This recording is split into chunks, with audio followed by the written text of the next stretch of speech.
Well, this is very interesting news that Israel is now saying that U.S. intelligence warned them in November about a potentially catastrophic pandemic in Wuhan, China. And apparently, other U.S. allies were also warned in November. This confirms what ABC News reported earlier this week. And of course, the Trump administration denied it. And you're not supposed to believe anything until it's been denied.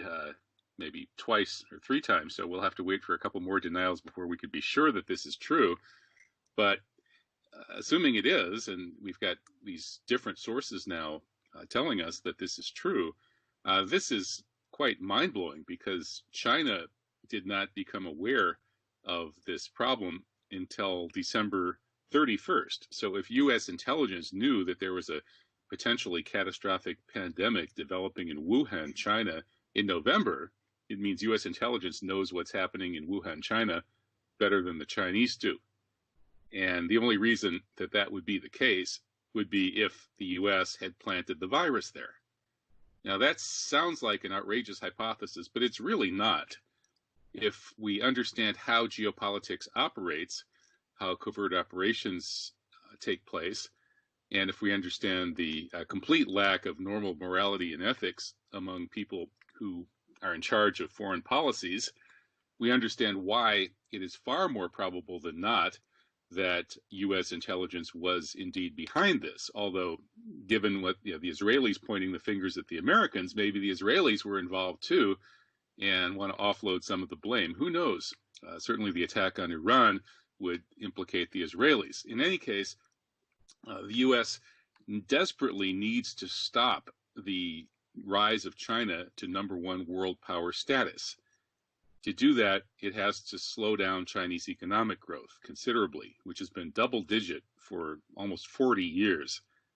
The only way to do that would be to torpedo the entire global economy and find a way to try to break the global supply chains so that the economy would become less globalized and people, countries, individual countries would be looking elsewhere rather than to China for their goods, to get infrastructure through such projects as Belt and Road and so on. If history continues on the trajectory that it was on before the coronavirus, the Chinese are going to rule the world within a decade or two. There's no question about that. And that is absolutely unacceptable to the American decision makers. They had to find some way to bust up the globalized economy, and in particular to try to strike at China. This appears to be what they've done. Now they're saying they're going to steal China's investments in U.S. treasuries to the tune of trillions and trillions of dollars as supposed compensation for the virus. So the U.S.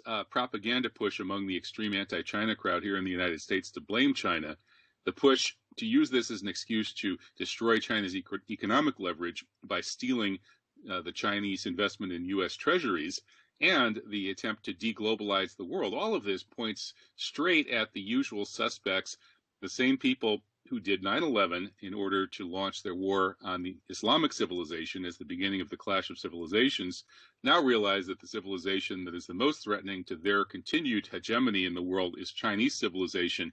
This is the first strike of World War III, as the U.S. is preemptively striking China, not so much with the virus itself, but with the massive publicity and the historical effect that will happen due to this virus, as they can smear China, as they can try to convince other countries to stop trading so much with China, and as they attempt to deglobalize the world economy so that they can freeze the world the way it is, where the U.S. still has the vast preponderance of military power.